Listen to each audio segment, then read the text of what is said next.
الرحمن الرحیم الحمد للہ الذی نور قلوب العارفین بنور معرفتہ واثبت فؤاد انبیائہ و اولیائہ بقصص الانبیاء والمرسلین واکمل ایمان المسلمین والمؤمنین بولایت علی امیر المؤمنین علیہ السلام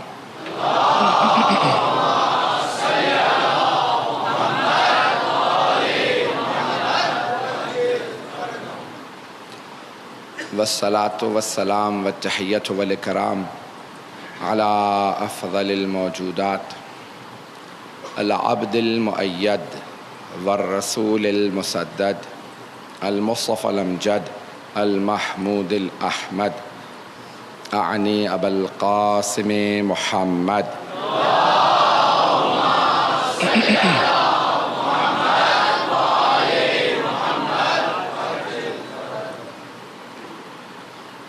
وعلى روحه ونفسه وصهره ووصيه سید الاتقیاء والاصفیاء مولا الموالی امام المتقین علی ابن ابی طالب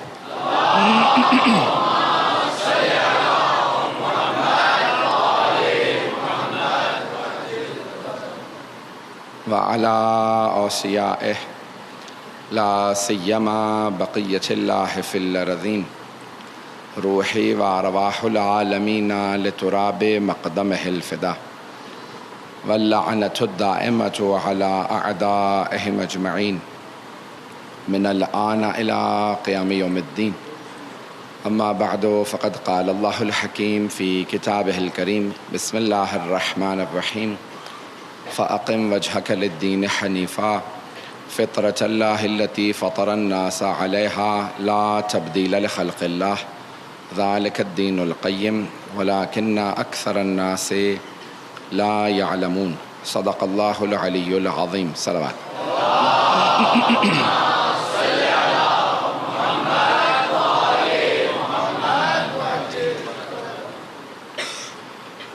معرفت دین کے عنوان سے آپ کی خدمت میں مطالعے پیش کر رہا ہوں سلسلے کی چوتھی مجلس ہے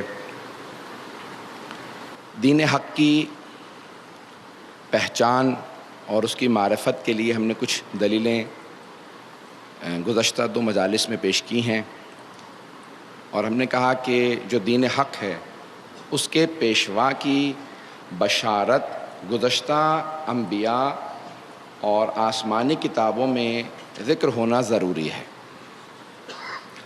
اور جتنی مقدس کتابیں ہیں ان سب میں رسول اسلام کا تذکرہ پایا جاتا ہے نہ صرف آپ کا تذکرہ پایا جاتا ہے بلکہ آپ کے اوصیاء کا تذکرہ موجود ہے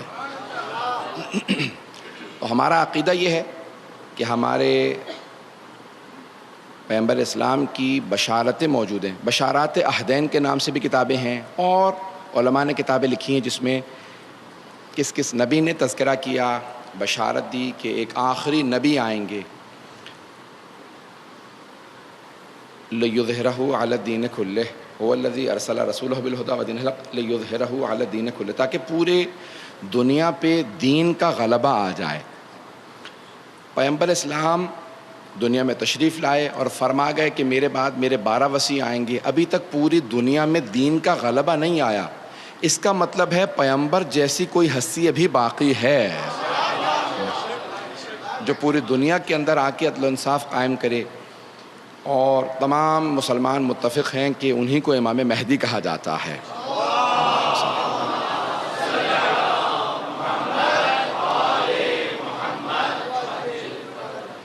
اختلاف بس اس بات میں ہے کہ وہ پیدا ہوں گے یا اس وقت موجود ہیں اور غیبت میں ہیں مجھے اس پہ نہیں آج بولنا تو دین حق کی پہچان اور کیسے ہو کچھ تو ہم نے بتا دیا بشارتیں اور دوسرا طریقہ یہ ہے کہ جو بھی دین حق کا دعویٰ کرے کہ میں جو دین لایا ہوں وہ حق ہے وہ کچھ ایسے معجزات پیش کرے جس سے واضح ہو کہ ہاں یہی دین حق ہے اور کیونکہ دین حق کو ابدی ہونا چاہیے قیامت تک لے قائم ہونا چاہیے تو جتنے انبیاء معجزات دکھاتے رہے وہ ان کے ساتھ واپس چلے گئے لیکن جو قیامت تک کے لیے دین باقی رہنے والا ہے اس دین کے رسول کے معجزات کو قیامت تک کے لیے باقی رہنا چاہیے۔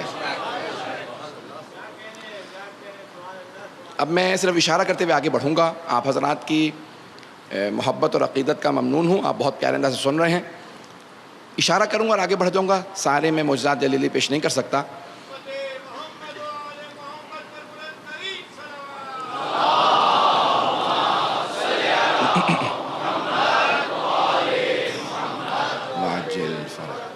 تو سارے انبیاء جیسے ان کے زمانوں کے تقاضے تھے ویسے معجزات لاتے رہے۔ ہر دور میں کچھ نہ کچھ تقاضا تھا۔ تو آج کا دور علم کا دور ہے، اسے سائنس اور ٹیکنالوجی کا دور کہا جاتا ہے، علم کا دور کہا جاتا ہے۔ پچھلی 2 صدیوں سے کہا جا رہا ہے یہ علم کا دور ہے۔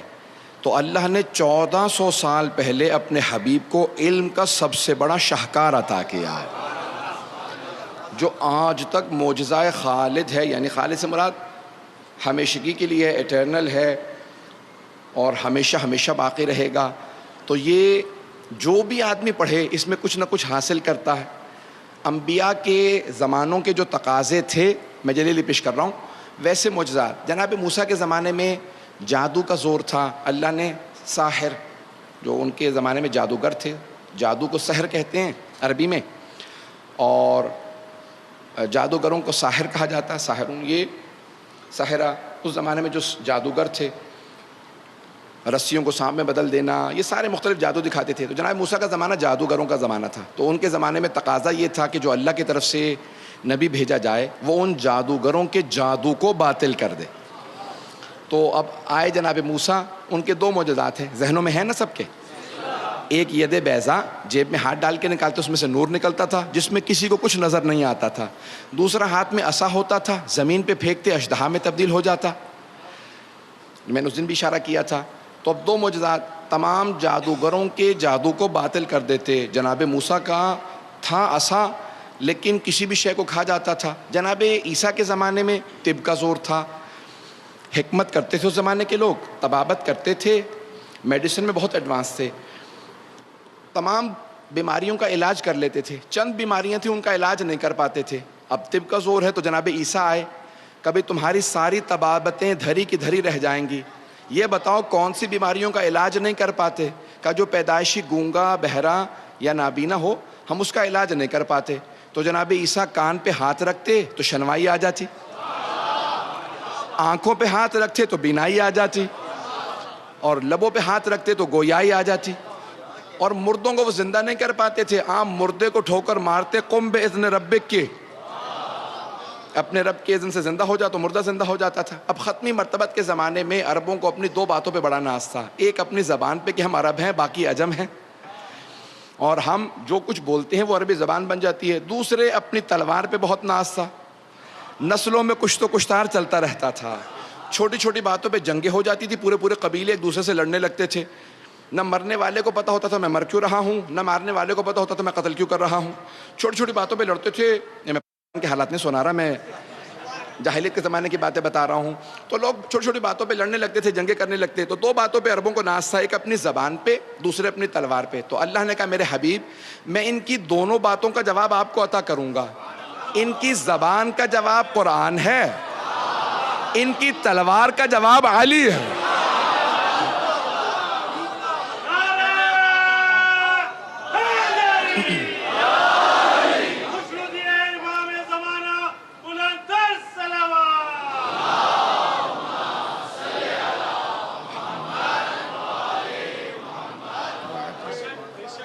توجہ ہے ذہن گرامی۔ تو اب معجزات ایسے ہونے چاہیے جو ہمیشہ باقی رہیں، کیونکہ پیغمبر کا دین قیامت تک کے لیے ہے۔ عزیزان گرامی، تو آج تک قرآن باقی ہے، اور آج تک تمام کتابوں میں کہتے ہیں کہ کوئی کتاب 500 سال تک بغیر تبدیلی کے باقی نہیں رہ سکتی۔ توجہ ہے میرے ساتھ؟ 500 سال تک سائنس کا دعویٰ ہے کوئی بھی کتاب 500 سال تک بغیر تبدیلی کے نہیں رہ سکتی، اور قرآن کا دعویٰ یہ ہے کہ انا نحن نزلنا الذکر و انا لہ لحافظون۔ اللہ کہتا ہے بے شک ہم ہی نے اس ذکر کو نازل کیا، ہم ہی اس کی حفاظت کرنے والے ہیں۔ تو جن انگریزوں نے یہ دعویٰ کیا تھا کوئی کتاب بھی 500 سال تک بغیر تبدیلی کے، بغیر تحریف کے، بغیر الٹریشن کے باقی نہیں رہ سکتی، آج انہی کے ملک کے اندر برمنگھم میں قرآن کریم انہیں ملا، اور آکسفورڈ یونیورسٹی کے اندر ایک انہوں نے ایجاد کیا ہے آلہ کہ مینوسکرپٹس کو جو ہاتھ کے لکھے ہوئے نسخوں کو ٹیسٹ کرتا ہے، اس کے کاغذ کی مدت بتا دیتا ہے، سن بتاتا ہے، تاریخ بتاتا ہے، اور بتاتا ہے یہ لکھائی کس دور کی ہے، کس زمانے کی ہے، کیسے لکھی گئی، کس قلم سے لکھی گئی، کس کھال پہ لکھی گئی ہے۔ تو انہوں نے کہا قرآن کریم ہمارے پاس ہے، بہت قدیمی ہے، ہم لوگوں نے عراق سے چرایا تھا جب ہماری حکومت تھی، تو کہا کہ ہمیں تاریخ معلوم نہیں ہو رہی ہے۔ اچھا، بے وجہ کا اخباروں میں چلا گیا، بی بی سی پہ آ گیا، سارے اخباروں میں چلا گیا، اب میری بھی سارے کے سارے گوروں کی، انگریزوں کی سب کی توجہات چلی گئیں کہ کس زمانے کا ہے، اور آج کے قرآن سارے کے سارے پرنٹڈ موجود ہیں، ذرا پتہ تو چلے۔ یہ سارے مسلمان کہتے ہیں آج تک قرآن تبدیل نہیں ہوا، ارے 500 سال تک کوئی کتاب تبدیلی کے بغیر رہ ہی نہیں سکتی۔ تو انہوں نے فوراً اس کو، جب فوراً ریسرچ شروع کی گئی، اس کو خوردبینوں میں رکھا سب، اب ہر اخبار پوچھ رہا ہے ہمیں تاریخ معلوم کرنی ہے، یہ کس زمانے کا قرآن ہے۔ تو ایک مرتبہ بی بی سی کو کہنا پڑا ہمارے پاس محمد مصطفیٰ کے زمانے کا قرآن آ گیا۔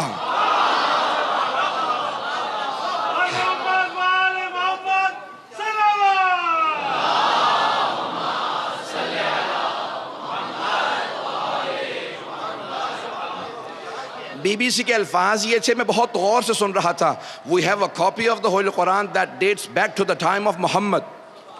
ہمارے پاس قرآن کریم کا ایک ایسا نسخہ ہے جو خود محمد صلی اللہ علیہ وسلم کے زمانے سے وابستہ ہے۔ تو انہوں نے کہا کہ اب جب تمہارے پاس نسخہ آ ہی گیا ہے تو ذرا دنیا کی ساری پریشانیاں دور کر دو، اس میں تبدیلیاں ہیں یا نہیں ہیں؟ کہ نہیں، یہ خط کوفی کے اندر ہے، اس کو ماہرین پڑھ سکتے ہیں، کہ ہم ماہرین کے پیسے دینے کے لیے تیار ہیں۔ تو ایک مرتبہ سورہ فاتحہ چند سورے نکالے گئے، کہ جو آج موجود ہے وہی اس زمانے میں لکھا گیا تھا۔ عزیزان گرامی، مسلمانوں کا دعویٰ اور زیادہ واضح ہو جاتا اگر وہ کہتے کہ ہم اس قرآن کریم کا ایک نسخہ سارے مسلمانوں کو دینے کے لیے تیار ہیں، کہ نسخہ ہمارا ہے، ہم نے جیسے بھی حاصل کیا ہو، ہمیں پرواہ نہیں ہے، اب یہ قرآن ہمارا ہے۔ ارے اتنی دیر سے ہم یہی تو سمجھا رہے تھے یہ قرآن ہمارا نہیں، سب کا ہے۔ تو انہوں نے کہا نہیں، قرآن کریم اب ہمارا ہے، ہم کسی کو نہیں دیں گے، ہم نہیں بتائیں گے۔ عزیزان گرامی، یہ قرآن کریم کا اس زمانے کا دعویٰ، آج نہ جانے کتنے ہزار افراد صرف اس لیے مسلمان ہو گئے کہ رسول خدا کے زمانے کا قرآن کریم کا نسخہ ملا ہے، اور اس میں سورے ویسے ہی نکلتے چلے جا رہے ہیں جیسے آج مسلمانوں نے لکھ رکھے ہیں۔ عزیزان گرامی، یہ قرآن آج تک باقی ہے۔ ایک جملہ مجھے اور کہہ لینے دیجئے، یہ قرآن کتاب ہے، اس قرآن کو ایک معلم کی، استاد کی، مدرس کی ضرورت ہے، اور پیغمبر کے زمانے میں وہ معلم خود آپ رسول خدا ہیں۔ آج تک قرآن ویسے ہی باقی ہے جیسا اللہ نے نازل کیا تھا۔ قرآن باقی ہے تو پھر وارث قرآن بھی تلاش کرو۔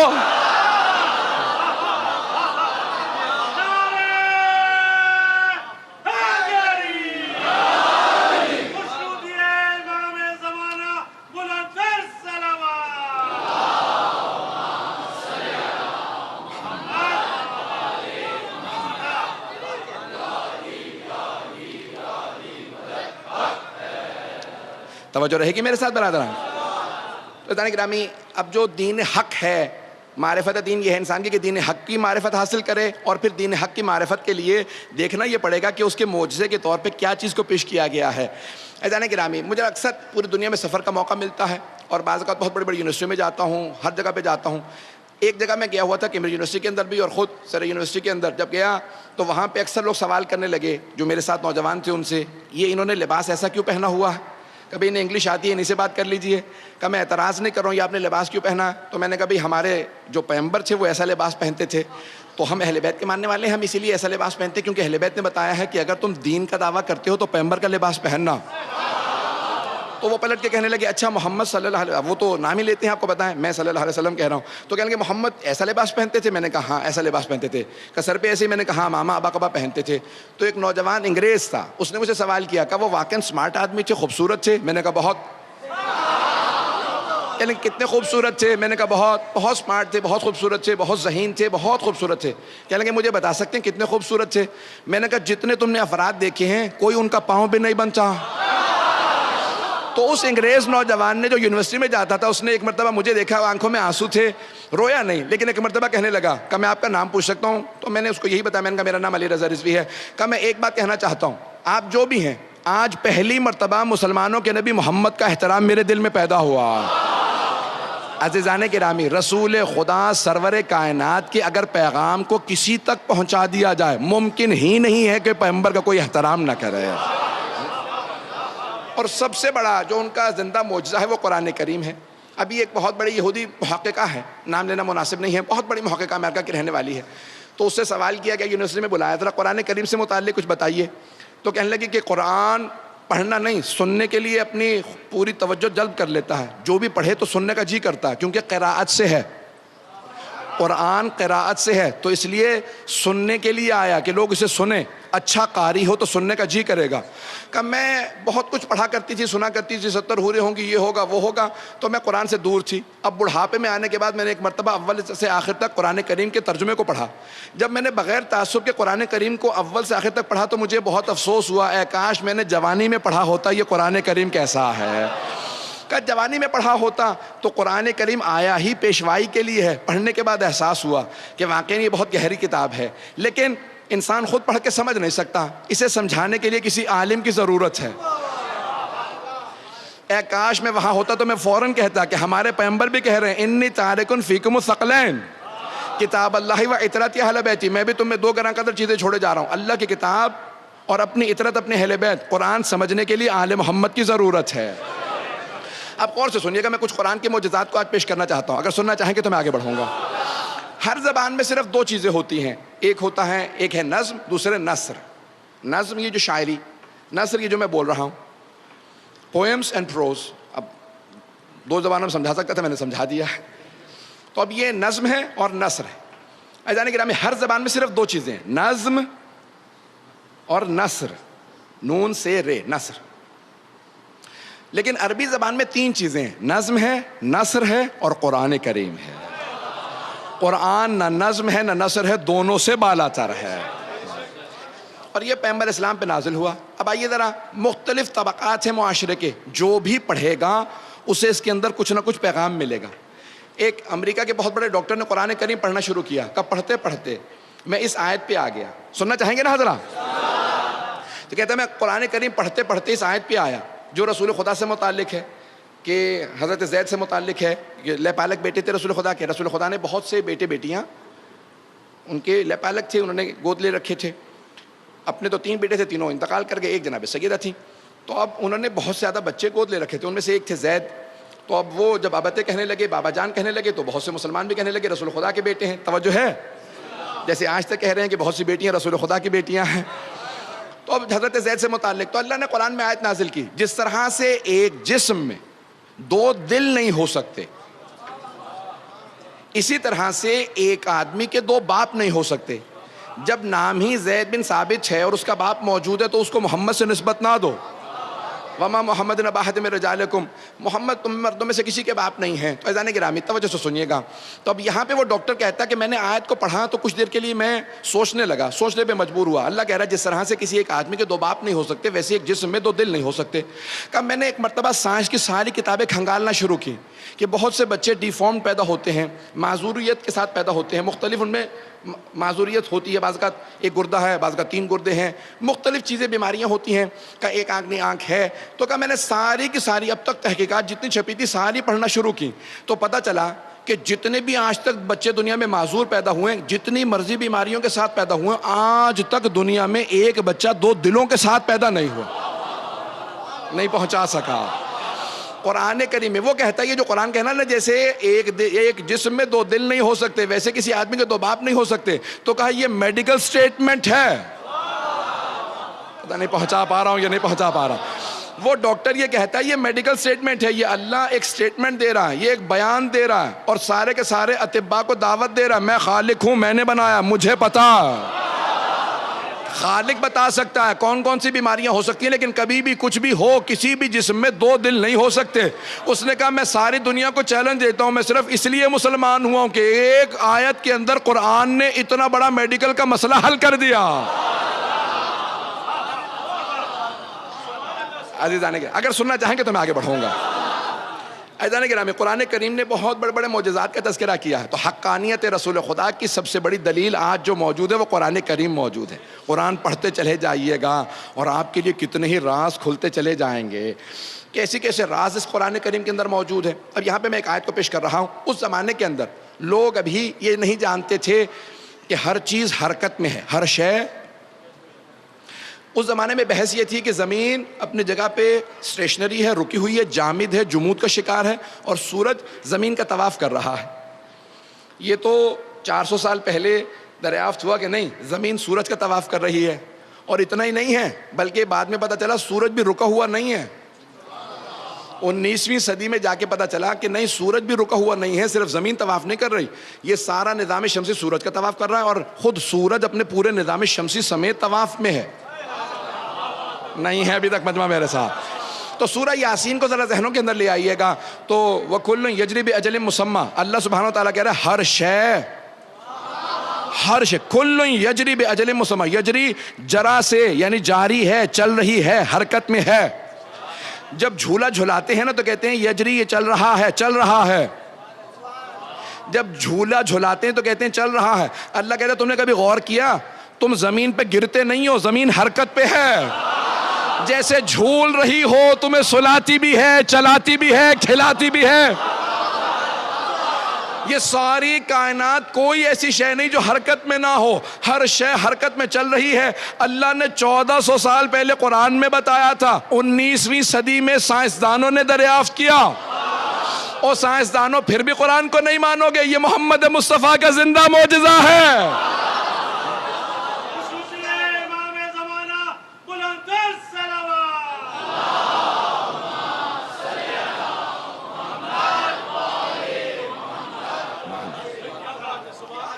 توجہ رہے گی میرے ساتھ؟ میں جانتا ہوں آج کا جو ہے وہ موضوع تھوڑا سخت ہے، علمی ایک میں نے موضوع کو لیا ہے، لیکن میں معجزات قرآن کریم کے پیش کرنا چاہتا ہوں۔ حقانیت دین، آپ کو اگر دین کی معرفت حاصل کرنے ہیں تو ضروری یہ ہے کہ دین کی حقانیت کی آپ کو خبر ہو، اور حقانیت کے لیے سب سے بڑا جو زندہ معجزہ ہے وہ قرآن کریم ہے۔ یہ تمام کے لیے معجزہ ہے، قرآن کریم ایک زندہ معجزہ ہے، اور قیامت تک کے لیے سب کے لیے معجزہ رہے گا۔ اور دین سے متعلق ایک اور آیت سن لیجئے کہ پیغمبر اسلام فرما گئے ہیں، قرآن کریم میں لکھا ہے کہ الیوم اکملت لکم دینکم واتممت علیکم نعمتی، ہم نے تمہارے لیے تمہارا دین مکمل کر دیا ہے۔ دین 1400 سال پہلے مکمل ہو گیا ہے۔ وہ افراد جو کہتے ہیں کہ نہیں یہ قانون رد و بدل ہو سکتا ہے، کچھ آگے پیچھے کر لیجئے، میں کے اندر جو آپ کے روشن فکر ہیں ان کو بھی صرف اور صرف مشورہ دوں گا۔ میں آپ کو جانتے ہیں کہ میں سیاسی اجتماعی مسائل کے اندر بالکل نہیں بولتا ہوں، لیکن جہاں دین پہ بات آ جائے تو یہ میرا امامہ مجھ سے مطالبہ کرتا ہے کہ جواب دے۔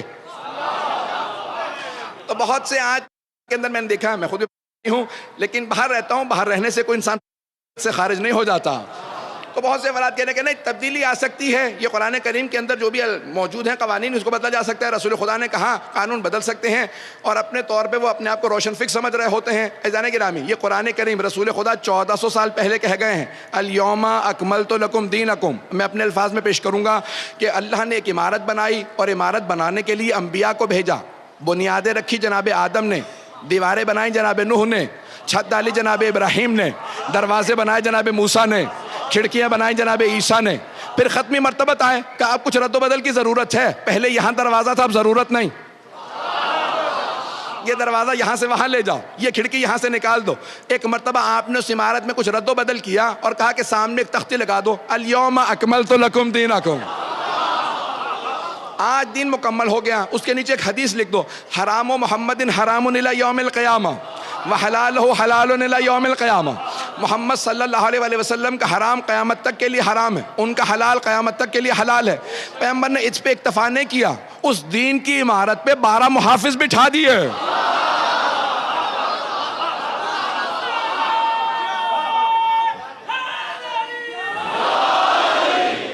اس دین کی عمارت پہ 12 محافظ بٹھا دیے کہ اگر کبھی کوئی یزید آئے گا تو حسین قیام کر کے بتائے گا دیوار گرانے کی اجازت نہیں ہے، اگر ہوں گے میرے ساتھ۔ یہ دین ہے، دین میں کوئی تبدیلی نہیں آ سکتی ہے۔ الیوم اکملت لکم دینکم، آج دین مکمل ہو گیا۔ کسی نے امام خمینی سے کہا کہ جو آپ انقلاب لے آئے ہیں نا، یہ ایران 300 سال پیچھے چلا گیا۔ انہوں نے مسکرا کے دیکھا کہ بس صرف 300 سال ہی پیچھے گیا، میں تو 1400 سال پیچھے لے جانا چاہ رہا تھا، میں 1400 سال پیچھے لے جانا چاہ رہا تھا۔ مجھے آج کا اسلام چاہیے ہی نہیں ہے، مجھے اسلام امریکائی سے کوئی مطلب نہیں، مجھے محمد مصطفیٰ کا دین چاہیے، اور وہ مکمل ہوتا ہے علی کی ولایت سے۔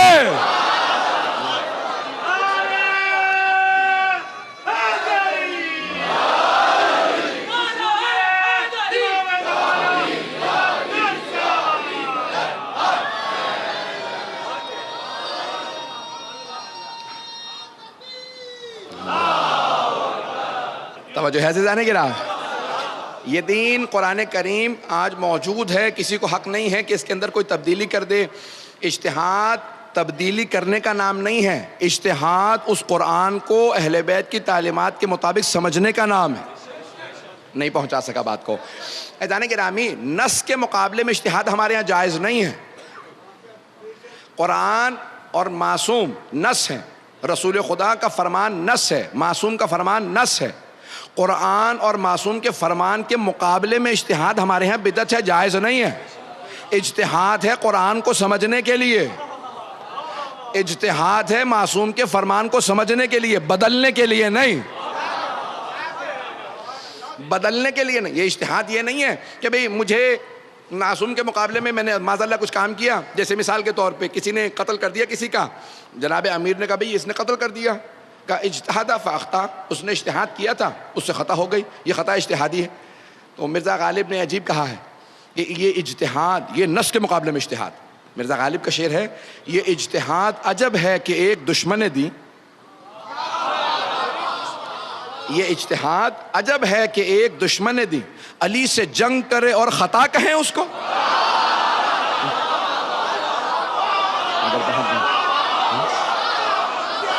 علی سے جنگ کرے، علی سے جنگ کرے اور خطا کہیں اس کو۔ عزیزان گرامی، یہ اجتہاد اس لیے نہیں ہے کہ انسان قرآن اور حدیث کے مقابلے میں آ جائے، بلکہ اجتہاد قرآن اور حدیث کو سمجھنے کا نام ہے۔ ہمارے ہاں جو کہتے ہیں اجتہاد کا دروازہ کھلا ہے، وہ قرآن اور حدیث کو سمجھنے کے لیے دروازہ کھلا ہے، اس کے مقابلے میں اجتہاد کی اجازت نہیں ہے۔ بات واضح ہو گئی ہے نا عزیزان گرامی؟ اب یہ آج جتنے بھی افراد تبدیلیوں کی بات کر رہے ہیں، انہیں یہ واضح نہیں ہے کہ جو قانون بتا دیا اسلام نے اس کو سمجھنے کی ضرورت ہے۔ میں نے صرف اشارہ کیا ہے، حدود آرڈیننس اگر آپ کے ذہنوں میں ہو، اسے سمجھنے کی ضرورت ہے۔ یہ ممکن ہے کوئی سمجھا نہ ہو، چلے میں بہت کھل کے اس کو مجبور ہوں پڑھنے پہ، کسی کی طرف کوئی اشارہ نہیں ہے اور نہ ہی کسی کی توہین یا تحقیر یا تنقیص منظور نہیں ہے، مقصود نہیں ہے۔ عزیزان گرامی، اب یہ خود قانون بن گیا کہ نہیں، ایک نشست میں کوئی بھی مرد اپنی بیوی کو 3 طلاقیں نہیں دے سکتا۔ قانون آپ کو اوریجنلی اصلی جو قانون ہے وہ سمجھ ہی میں نہیں آیا تھا۔ یہ جو آپ کہہ رہے ہیں ہم نے اجتہاد کر کے صحیح کر دیا، جی نہیں، آپ نے صحیح نہیں کیا، آپ نے سمجھا اب ہے۔ امام صادق علیہ السلام 1400 سال 1300 سال پہلے بتا گئے تھے۔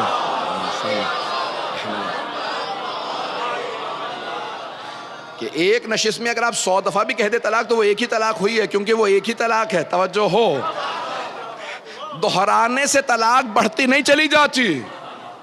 دہرانے سے، میں نے مثال کے طور پہ ایک بات کو دہرا دیا، میں پیاسا ہوں میں پیاسا ہوں، 100 دفعہ کہنے سے پیاس بڑھ نہیں جائے گی، اتنی ہی پیاس رہے گی۔ پتہ نہیں لوگ ہیں یا نہیں ہیں۔ دہرانے سے بڑھ نہیں جاتی ہے، وہ ایک ہی طلاق ہے۔ تو امام نے یہی فرمایا تھا۔ عزیزان گرامی، یہ آپ حدود و قیود کو سمجھنا چاہتے ہیں تو آل محمد کی تعلیمات کے مطابق سمجھیں۔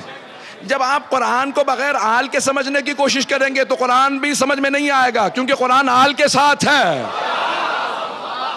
تو بہت ضروری ہے جب بھی قرآن کو سمجھنا چاہیں تو آل سے سوال کر لیجئے۔ تو آئیے ذرا قرآن کے 1-2 اور معجزات کی طرف اشارہ کروں گا، صلوات پڑھیں گے محمد و آل محمد کی خوشنودی کے لیے۔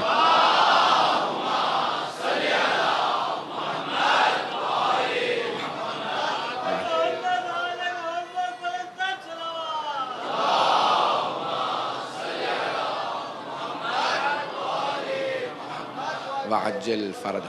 عزیزان گرامی، اس سے زیادہ کھل کے بہت سے موضوعات کا میرے لیے مناسب نہیں ہے۔ عزیزان گرامی، قرآن کریم ایک زندہ معجزہ ہے، اس نے بے انتہا ایسی اشیاء بتائی ہیں کہ آج سائنس جب پڑھ رہی ہے تو ان کے لیے بہت سی نئی نئی چیزیں کھل رہی ہیں۔ اللہ سبحانہ و تعالیٰ نے قرآن میں ایک لفظ استعمال کیا، مثنا، ہر شے وہ ڈیول یا 2 ہی رکھتی ہے اپنے اندر، دو ہی رکھتی ہے، دو ہیں ہر شے. یہ سائنس نے ابھی 200 سال بھی نہیں ہوئے ہیں دریافت کیا ہے کہ نیوٹرون ہیں، پروٹون ہیں، حتیٰ نیوکلیس چھوٹے سے چھوٹا ایٹم بھی نکالیں گے، مولیکیول کہیں پہ چلے جائیے تو دو چیزیں ہیں. توجہ ہے یا نہیں ہے؟ اب جو سائنس پڑھے ہوئے ہیں، فزکس جس نے پڑھی ہوگی وہ فوراً پہنچ گیا ہوگا. ہمارے ہاں فزکس بھی پڑھانا وہ روایت اس طرح سے نہیں رہا. تو فزکس میں قانون ہے، چاہے مولیکیول ہو، ایٹم ہو، ہر جگہ پہ آپ کو دو ہی نظر آئے گی. عزیزان گرامی، قرآن اس وقت بتا رہا تھا تو لوگ کہہ رہے تھے یہ کہاں کی باتیں کر رہے ہیں. بہت سے افراد رسول خدا سے متعلق کہہ رہے تھے یہ کہاں کی باتیں کر رہے ہیں. پیغمبر نے کہا میری بہت سی باتوں کو آنے والی نسلیں سمجھیں گی، تم نہیں سمجھ سکتے.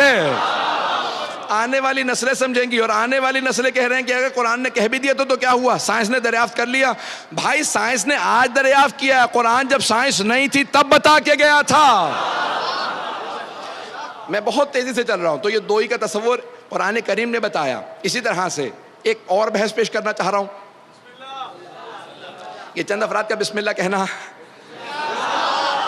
تو آئیے ذرا پیش کرتا ہوں. قرآن کریم نے یہ کہا کہ اگر تم سارے کے سارے اس کائنات کو دیکھو، تم جب عمارتیں بناتے ہو، اللہ سبحانہ تعالیٰ کہتا ہے، تو تم ستون لگاتے ہو عمارت کو ٹھہرانے کے لیے، اسے اسٹیشنری بنانے کے لیے، وہ عمارت گر نہ جائے روکنے کے لیے تم ستون لگاتے ہو. یا دیواریں ہوتی ہیں یا ستون لگاتے ہو، پلرز ہوتے ہیں، ستون لگاتے ہو تو عمارت رکتی ہے. تم بغیر دیواروں اور ستون کے عمارت کو روک نہیں سکتے. نہیں ہے یا نہیں ہے؟ نہیں پہنچا پایا. نہیں، یہ چند افراد کا بولنا، چند افراد یعنی پہنچ گئے. سارا مجمع جب تک نہیں پہنچتا نا تو میری سکھانے کی عادت ہے، سمجھانے کی عادت ہے، سنانے کی عادت نہیں ہے.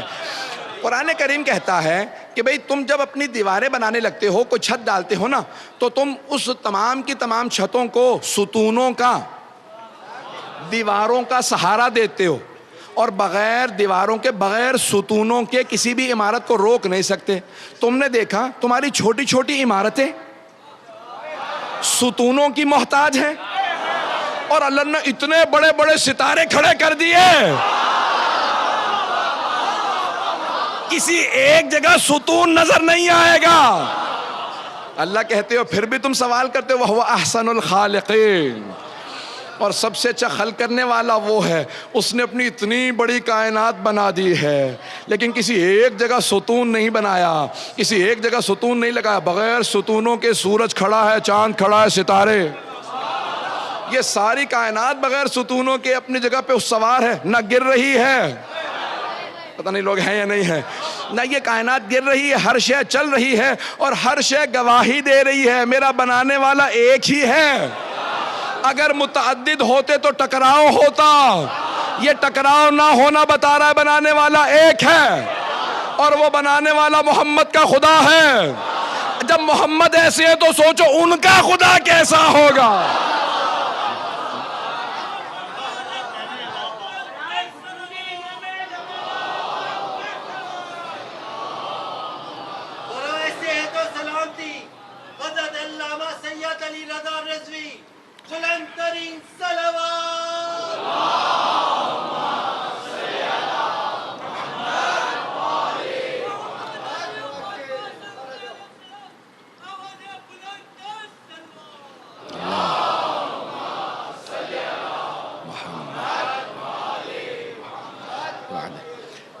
توجہ ہے میرے ساتھ؟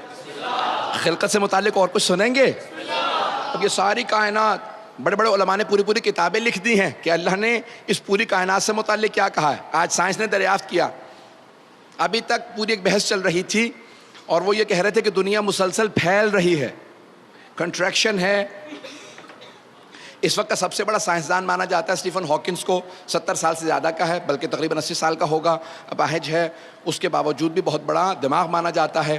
اس نے ایک بریف ہسٹری آف ٹائم پوری کتاب لکھی ہے. اس میں ثابت کیا کائنات کیسے چل رہی ہے. بلیک ہولز کی تھیری اس کی ہے، بہت سی تھیریاں ہیں، بہت سے اس نے نظریات دیے ہیں. گھبرا تو نہیں رہے؟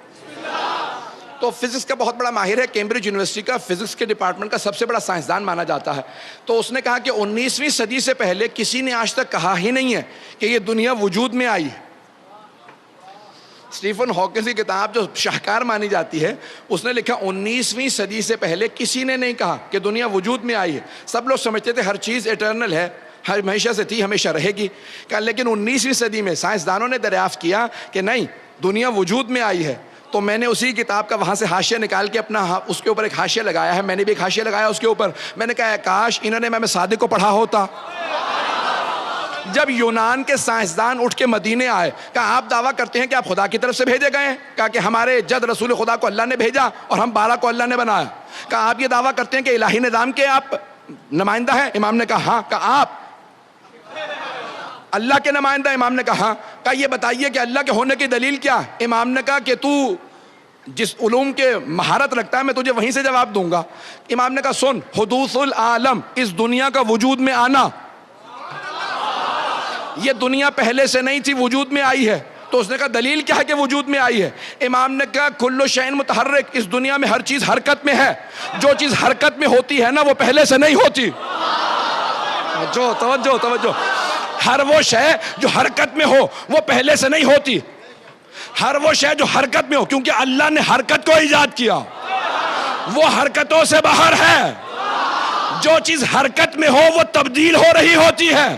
ہر وہ شے جو تبدیل ہو رہی ہو وہ پہلے سے نہیں ہوتی, وجود میں آتی ہے.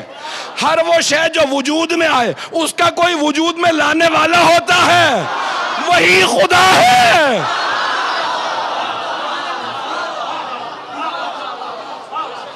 امام نے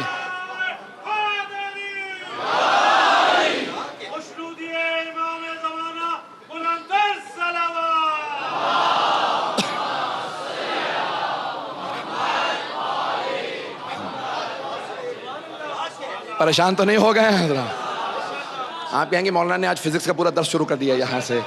عزیزان گرامی, جتنے علوم میں چلے جائیے گا, تمام علوم میں اگر ترقی نظر آئے گی تو آل محمد کے صدقے میں نظر آئے گی. اس وقت برطانیہ میں ایک ہمارے دوست ہیں جو پی ایچ ڈی کر رہے ہیں. انہیں برطانیہ کی حکومت سے ایوارڈ ملا ہے کہ سب سے زیادہ ایم اے ان کے پاس ہے. اس وقت زندہ لوگوں میں 10 ایم اے کیے ہیں انہوں نے, اور مختلف علوم میں. اور سب سے بڑی فخر کی بات یہ ہے کہ وہ بھی آل محمد کے ماننے والے ہیں.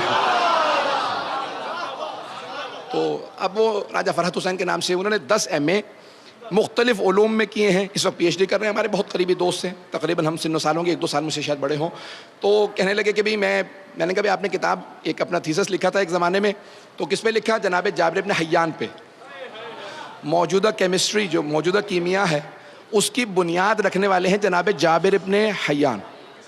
انگلش میں کہا جاتا ہے گیبر. تو انہوں نے پوری کتاب لکھی گیبر.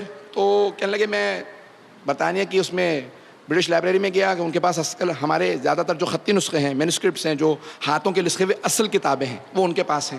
سن رہے ہیں حضرات؟ کہا میں گیا دیکھنے کے لیے. کہا پہ پوچھئے یہ ان کی کتاب آپ کے پاس موجود ہے؟ کہا ہے, لیکن آپ ہاتھ نہیں لگا سکتے کیونکہ کتاب بہت بوسیدہ ہے, بہت پرانی ہے. تو کہا ٹھیک ہے آپ بھی دکھائیے. انہوں نے شیشے میں رکھ کے دکھائی. کبھی اس کی فوٹو کاپی مل سکتی ہے؟ کہاں فوٹو کاپی دے دیں گے. کہا بھائی یہ بس آپ اپنے کسی مترجم کو, انٹرپریٹر کو, ٹرانسلیٹر کو بلائیے, یہ بتائیے انہوں نے عربی زبان میں پہلے صفحے پہ کیا لکھا ہے خط کوفی کے اندر؟ تو کہا اس میں لکھا ہوا ہے ڈیڈیکیشن ہے. انتساب لکھتے ہیں نا کہ میں نے یہ ساری محنت کی, تو میں کسی سے موسوم کرتا ہوں, کسی سے انتساب دے لکھتا ہوں. یہ منتسب ہے جس نے, مثلا میرے والد نے کتاب لکھی, کا انتساب میرے دادا دادی کے نام پہ لکھا. میرے دادا علیم الدین تھے, کا جو کچھ مجھے ہے آج میرے والد کی وجہ سے ہے. تو انسان اپنے استاد یا کسی بزرگ کے نام انتساب لکھتا ہے. You dedicate your work to someone, آپ اپنے کام کو ڈیڈیکیٹ کر دیتے ہیں, اسے کہتے ہیں ڈیڈیکیشن. یہ عربی میں, اردو میں, فارسی میں کہتے ہیں انتساب. سن رہے ہیں نا حضرات؟ تو کہا یہ کیا لکھا ہے؟ کہا انتساب لکھا ہے. کہا وہ تو مجھے بھی پتا ہے لکھا ہے انتساب, یہ لکھا کیا ہے؟ یہ ایک لائن میں کیا لکھا؟ تو ایک مرتبہ انہوں نے مترجم بلایا کہ خط کوفی میں کیا لکھا ہے جابر بن حیان نے. تو کہا کہ انہوں نے انگریزی میں بتایا, میں انگریزی میں بتا دیتا ہوں, پھر اردو میں بتاؤں گا. تو کہا کہ اس پہ پہلا جملہ لکھا ہے, جابر بن حیان جو مؤلف ہیں, پہلی کتاب کے کیمسٹری پہ, کیمیا پہ پہلی جو کتاب لکھی گئی, انہوں نے لکھا ہے کہ I dedicate my work to my master Jafar ibn Muhammad الصادق.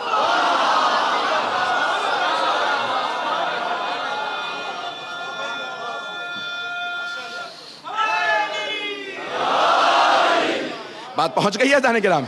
کہ انہوں نے لکھا کہ میں انتساب اپنا لکھتا ہوں اپنے مولا, استاد نہیں کہا. بھئی ہمارے اہل سنت بھائی, مجھے پتا ہے میرے بہت سے سنی بھائی موجود ہیں, بہت سے ہمارے جب اہل سنت کہتے ہیں نا تو وہ ہمیشہ کہتے ہیں کہ ہمارے جس میں امام ابو حنیفہ کے اور ائمہ اربعہ کے, امام مالک وغیرہ کے استاد تھے. توجہ, اگر حضرت جابر بن حیان لکھتے نا کہ میں اپنے اس ساری محنت کا انتساب دیتا ہوں، منتسب کرتا ہوں اپنے استاد امام صادق کی طرف، تو ہم کہتے ہیں وہ کہیں پہ بھی ہو سکتے ہیں،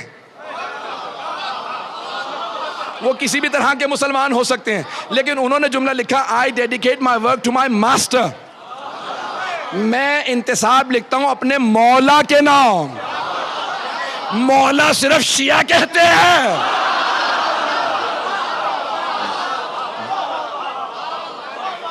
انہوں نے کہا میں اپنے مولا کے نام انتساب لکھتا ہوں کہ میں نے جو کچھ اس کتاب میں لکھا ہے وہ میرے مولا نے مجھے سکھایا ہے۔ عزیزان گرامی، تمام علوم کے اگر آپ موجودوں کو دیکھیں گے، کبھی آپ نے سوچا انگریزی میں ال ہے ہی نہیں، لیکن القرآن یہ عربی میں ال ہے، انگریزی میں ال نہیں ہے، پتہ نہیں لوگ ہیں یا نہیں، یا انگریزی میں ال آ گیا بھئی، ال انگلش میں نہیں ہے۔ تو آپ نے کبھی سوچا یہ الجبرا کیوں ہے؟ اسے جبرا ہونا چاہیے تھا، یہ الجبرا کیوں ہے؟ پتہ نہیں لوگ ہیں یا نہیں۔ یہی ہمارے دوست نے دریافت کیا کہ یہ عربی سے الجبرا تھا، الجبر ہے، الجبر سے یہ انگلش میں آیا تو انہوں نے الجبرا کہہ دیا۔ جب ایک مرتبہ برطانیہ کے پرائم منسٹر کو پتہ چلا، نام لیے بغیر کہہ رہا ہوں، تو انہوں نے کہا ہم نہیں جاننا چاہتے علوم کہاں سے آئے، آج ہم سب سے زیادہ ماہر ہیں، بس اتنا کافی ہے۔ تو ہمارے دوست کہنے لگے آپ کو اتنی مخالفت کیوں ہے کہ آپ تاریخ معلوم نہیں کرنا چاہتی، کہ آپ کو کیوں برداشت نہیں ہے؟ کہا نہیں، ہم جاننا نہیں چاہتے کس نے علوم شروع کیے، بس آج ہم ماہر ہیں، بس یہ کافی ہے۔ کہا کیوں؟ کہا کیونکہ جب علوم کی تاریخوں میں جاؤ گے پھر مسلمان نظر آئیں گے۔ تمام علوم کی اگر آپ بنیادوں میں دیکھیں گے تو آل محمد کا خون نظر آئے گا، آل محمد کا پسینہ نظر آئے گا۔ انہوں نے زحمتیں کر کر کے قرآن کو اور علوم کو آگے بڑھایا۔ دین حق کی سب سے بڑی نشانی یہ تمام علوم ہیں، جن تمام علوم کی آبیاری آل محمد نے کی ہے۔ میں نے آج کی مجلس کو بہت زیادہ آپ کے لیے علمی اور ایک خشک بنا دیا، میں بہت معذرت چاہوں گا، لیکن میرے بچوں کے لیے بہت ضروری تھا انہیں پتہ ہو قرآن کیوں حق ہے اور آل محمد کیوں حق ہیں۔ عزیزان گرامی، حقانیت کی ایک دلیل یہ ہے کہ اگر دشمن بھی آئے تو مانے کہ فضیلت انہی کی ہے، دشمن بھی ان کے فضائل کو مانے۔ الفضل ما شہدت بہ الاعداء، وہ کہتے ہیں فضیلت وہ ہے جسے دشمن بھی مانے۔ چاہے ہر جیسا دشمن بھی آ جائے تو وہ آنے کے بعد اقرار کرے حسین حسین ہے۔ آپ کے ذہنوں میں ہے نا 1000 کے لشکر کے ساتھ ہر آ رہے تھے، جب قریب پہنچے، میں سارے مصائب کو چھوڑتا ہوا سے آگے بڑھوں گا، جب قریب پہنچے تو بہت پیاسے تھے۔ جب ان کی پیاس کو دیکھا تو ساقی کوثر کے بیٹے ہیں نا حسین، دشمن کی بھی پیاس برداشت نہیں کر سکے، فوراً کہا عباس یہ سب پیاسے ہیں، ان سب کو پانی پلا دو۔ پھر ایک جملہ کہا ان کے جانور بھی پیاسے ہیں، ان کے اونٹوں کو گھوڑوں کو بھی پانی پلانا۔ وہ حسین جن سے جانوروں کی بھی پیاس برداشت نہ ہوتی ہو، سوال کروں آپ سے، وہ حسین جو جانوروں کی بھی پیاس کو برداشت نہ کرتے ہوں، انہوں نے کیسے ایک 3.5 برس کی بچی کی پیاس کو برداشت کیا ہوگا؟ عزیزان گرامی، جناب حر جب پہنچے، کربلا پہنچے، کوفے سے آئے تھے، عبید اللہ ابن زیاد کی طرف سے امام حسین کو گرفتار کرنے بھیجا تھا، لیکن مولا بھی جانتے ہیں یہ گرفتار کرنے کے لیے آیا ہے، لیکن مولا اتنے کریم ہیں کہ نہیں، ہم انہیں پانی پلائیں گے، ہم پیاسا نہیں رکھیں گے۔ اے کوفے والو، تم نے حسین کو مہمان بلا کے پانی بند کر دیا۔ تو جناب سید الشہداء نے پانی پلایا، میں چلوں گا آرام آرام سے، تو پانی پلایا انہیں۔ جب پانی پلا دیا نا تو مولا نے خود ہی کہا اے حر، نماز کا وقت ہو گیا، ظہر کا وقت ہو گیا، تو اپنے لشکر کے ساتھ وہاں نماز پڑھ لے، میں اپنے انصار کے ساتھ یہاں نماز پڑھ لیتا ہوں۔ تو حر نے کہا اے حسین، آپ کے ہوتے ہوئے میں الگ سے نماز پڑھاؤں گا؟ نہیں حسین، ہم سب آپ کے پیچھے نماز پڑھیں گے، آپ رسول کے نواسے ہیں، آپ علی مرتضیٰ کے بیٹے ہیں، آپ فاطمۃ الزہرا کے لال ہیں۔ امام حسین نے نماز پڑھائی، سارے لشکر نے نماز پڑھ لی۔ امام نے فوراً نماز تمام ہوتے ہی اپنی سواری کو آگے لیا اور سوار ہو گئے۔ جیسے ہی ذوالجنہ پہ سوار ہوئے نا، المیمون نام ہے مولا کی سواری کا، تو ایک مرتبہ اور آگے بڑھے اور لجام فرس میں ہاتھ ڈالا، کہا حسین میں جانے نہیں دوں گا، مجھے عبید اللہ ابن زیاد نے آپ کو گرفتار کرنے کے لیے بھیجا تھا۔ کتنے کریم ہے حسین، یہ نہیں کہتے ہور بھول گیا میں نے ابھی تجھے پانی پلایا تھا، نہیں، تانا نہیں دیا، بلکہ ایک جملہ کہا سکلت قومک، تیری ماں تیرے غم میں بیٹھے۔ مولا جب آپ جانتے ہیں کہ یہ میرے لشکر میں آ جائے گا تو آپ نے کیوں کہا ایسا کہ تیری ماں تیرے غم میں بیٹھے؟ جبکہ آپ جانتے ہیں عرب میں ایسی بات کو برداشت نہیں کیا جاتا۔ تو مولا کہیں گے میں نے اس لیے کہا تاکہ ہر کو مجبور کروں وہ سوچے حسین کس کا بیٹا ہے۔ ایک مرتبہ ہر کچھ دیر تک امام کو دیکھتا رہا، ہر دیکھتے رہے اور دیکھنے کے بعد ایک مرتبہ کہا حسین اگر پورے عراق میں مجھ سے کسی اور نے کہا ہوتا نا کہ تیری ماں تیرے غم میں بیٹھے تو میں یہی جملہ اسی لہجے کے ساتھ پلٹا دیتا، لیکن میں مجبور ہوں، آپ فاطمہ کے بیٹے ہیں۔ اے حسین آپ فاطمہ کے بیٹے ہیں، میں یہ گستاخی نہیں کر سکتا، میں جناب سیدہ کا نام اپنی زبان پہ نہیں لا سکتا۔ سنیں گے، ابھی سنیں گے آرام سے، میں بھی پڑھوں گا مصائب۔ تو ایک مرتبہ جناب سید الشہداء کو روکا تو جناب سید الشہداء نے ایک مرتبہ کہا ہور آرام سے بات کر، لین کلامہ کا شیخ، ہور آرام سے بات کر، تو اکیلا ہے لیکن میرے ساتھ میری بہنیں بھی ہیں، غیرت مندوں کو بہنوں کے سامنے لڑنا اچھا نہیں لگتا۔ بس بھی ایک مرتبہ سارے میں نے مصائب چھوڑ دیے، 9 محرم گزر گئی، شب عاشور آ گئی۔ آدھی رات گزرنے کے بعد جب ہر نے مسلسل آواز سننا شروع کی نا، جانتے کیا آوازیں آ رہی تھی خیموں سے؟ کچھ بچوں کی آوازیں آ رہی تھی، العطاش العطاش، ہائے پیاس ہائے پیاس، بچے رو رہے تھے۔ تو صبح سے پہلے ایک مرتبہ یا فجر کے بعد جناب ہر نے عمر سعد سے سوال کیا، عمر سعد واقعاً کیا کل جنگ ہوگی؟ صبح میں آج جنگ ہوگی؟ کہاں ہر جنگ ہوگی، ہم ان کے سر قلم کر دیں گے، بازو کاٹ دیں گے۔ تو ہر ایک مرتبہ خیمے سے باہر آئے اور کانپنے لگے۔ ان کے ایک دوست نے پوچھا ہر اگر مجھ سے کوئی پوچھتا نا کوفے میں سب سے بہادر کون ہے تو میں تیرے سوا کسی کا نام نہیں لے سکتا تھا۔ ہر تو سب سے بہادر آدمی ہو کے اس طرح سے کانپ رہا ہے، 72 سے ڈر گیا ہے۔ ہر نے کہا میں 72 سے نہیں ڈرا، مجھے جناب فاطمہ سے بڑا ڈر لگتا ہے، میں جناب سیدہ سے بہت ڈرتا ہوں۔ کہا ہر کیا بات ہے؟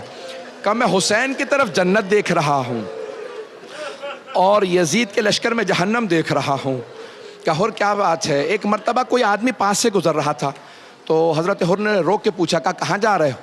اس نے پلٹ کے کہا ہر دیکھتے نہیں گرمی کتنی زیادہ ہے، میں اپنے گھوڑے کو پانی پلانے لے جا رہا ہوں۔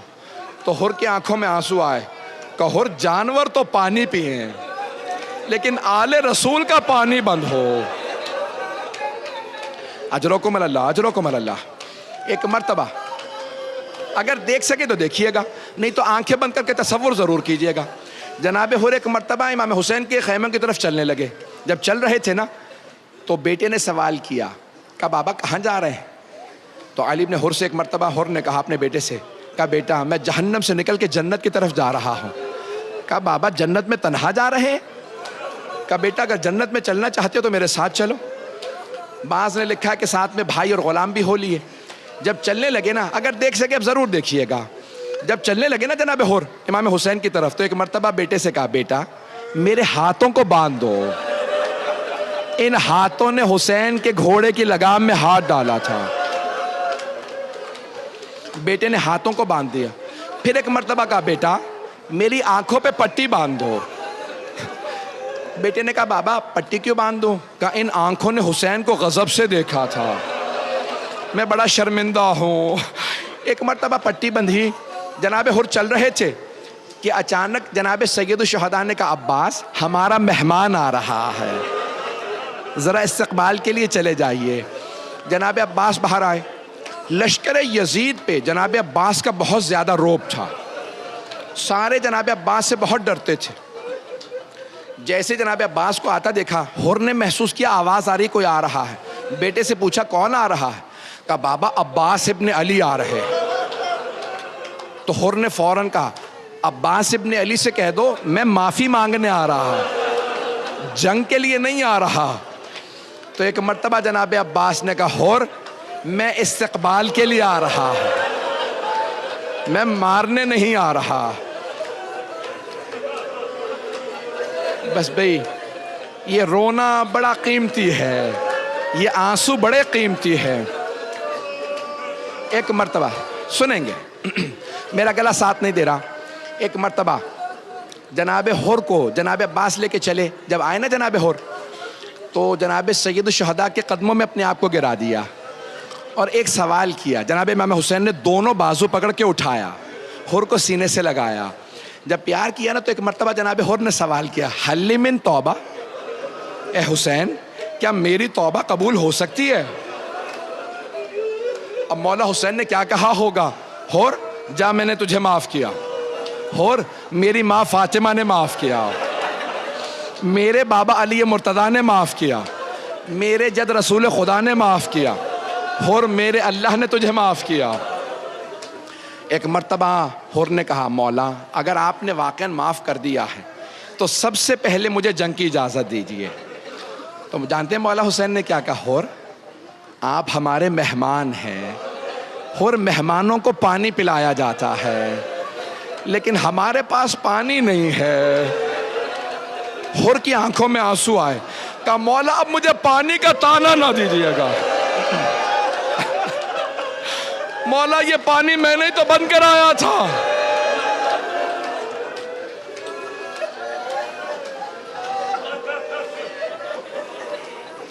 ایک مرتبہ حضرت حر نے کہا مولا اگر آپ نے واقعاً معاف کر دیا، جب میں آپ سے اونچی آواز سے بات کر رہا تھا نا تو آپ نے مجھ سے کہا تھا لین کلامہ کا یا شیخ، حر آرام سے بات کر۔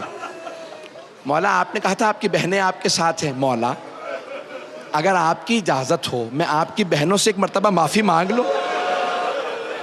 مولا حسین نے کہا عباس حر کو ان خیموں کے باہر کھڑا کر دو جہاں میری بہنیں ہیں۔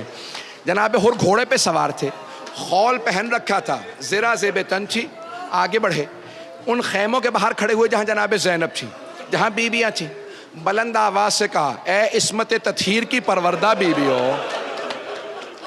اے علی و بطول کی بیٹیو، اے نبی کی نواسیو، میں آپ کا مجرم ہوں، آپ کے بھائی کو میں نے روکا تھا، مجھے معاف کر دیجئے۔ پھر ایک جملہ کہا روز قیامت اپنی ماں فاطمہ سے میری شکایت نہ کیجیے گا، اپنی ماں فاطمہ سے میری شکایت نہ کیجیے گا۔ اندر سے ایک بی بی کی آواز آئی، آیت اللہ اشتہاردی کہتے ہیں وہ جناب زینب تھیں۔ جانتے ہیں کیا فرمایا جناب زینب نے؟ کہا حر میں روز قیامت اپنی ماں سے کہوں گی اماں حر کی شفاعت کر دیں، میں گواہی دیتی ہوں اس نے حسین کا ساتھ دیا تھا۔ ایک مرتبہ جناب حر رونے لگے، اپنے آپ کو گھوڑے کی پشت سے گرا دیا، خول اتارا زمین پہ پھینکا، سر کو پیٹنے لگے، سر میں خاک ڈالنے لگے اور رو کے دہرانے لگے حر تو نے دوسری مرتبہ زہرا کی بیٹیوں کو رلایا۔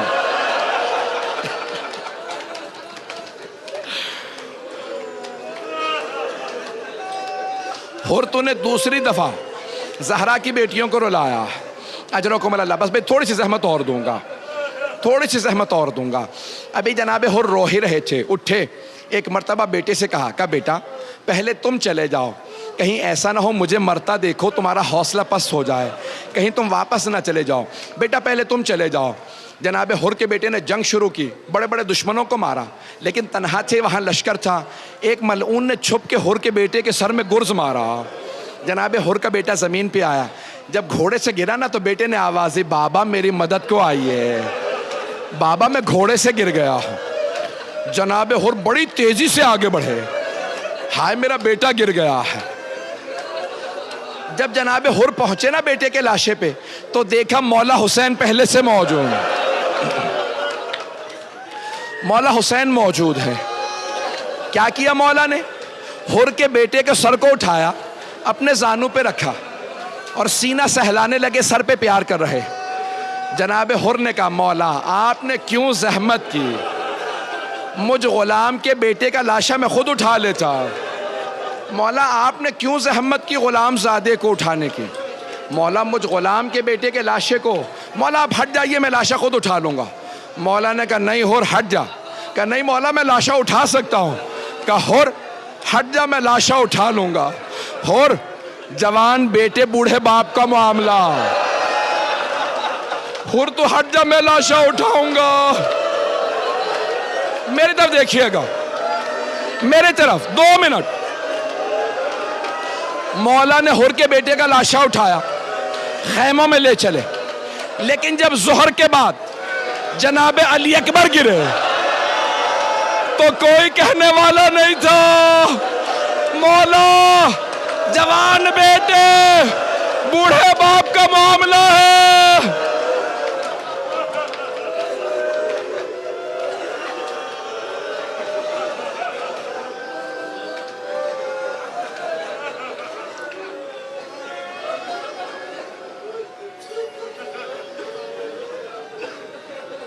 الا لعنت اللہ علی القوم الظالمین وسیعلم الذین ظلموا ای منقلب ینقلبون۔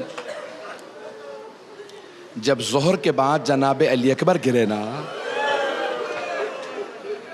میں نے ایک روایت دیکھی ہے، جناب سکینہ بنت الحسین سے روایت ہے کہ میں نے زندگی میں پہلی بار اپنے بابا کو بلند آواز سے روتے سنا۔ اسی لیے ہی کہتے ہیں نا جب مولا حسین کے غم میں رو تو ایسے رویا کرو جیسے ایک بوڑھی ماں جوان بیٹے کے لاش پہ روتی ہے۔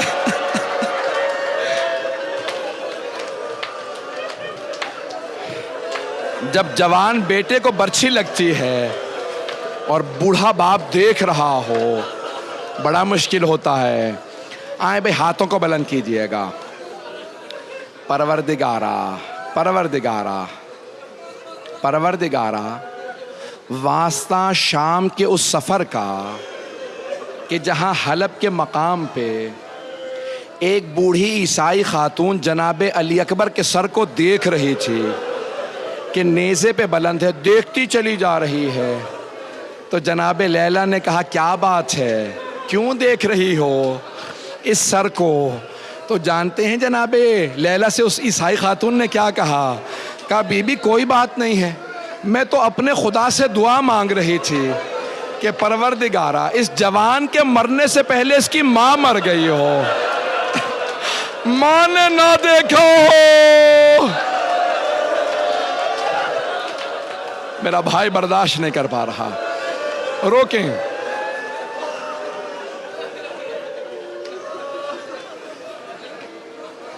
پروردگارا، بس بے وقت تمام ہو چکا، صرف ایک اور جملہ کہوں گا۔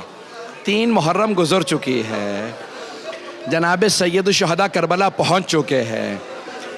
ایک مرتبہ ایک جوان نے اذان دینی ہے، اللہ اکبر، نہ جانے کتنی بیبیاں تڑپیں گی، پھوپھیاں بھی، ماں بھی، بہنیں بھی۔ ایک روک کے جملہ کہوں گا، میرے دیکھیے گا ہاتھوں کو اٹھا کے، جو دعا مانگیں گے آج ضرور ملے گی، ہر دعا قبول ہوگی۔ ہاتھوں کو بلند کر کے میری طرف دیکھیے گا۔ پروردگارا پروردگارا، میرا دل کہتا ہے اللہ نے کربلا سے مدینے کے سارے فاصلے ختم کر دیے ہوں گے۔ جب جناب علی اکبر نے اذان دی ہوگی نا، فاصلے ختم ہو گئے ہوں گے اور ایک بیمار بہن نے اذان سنی ہوگی۔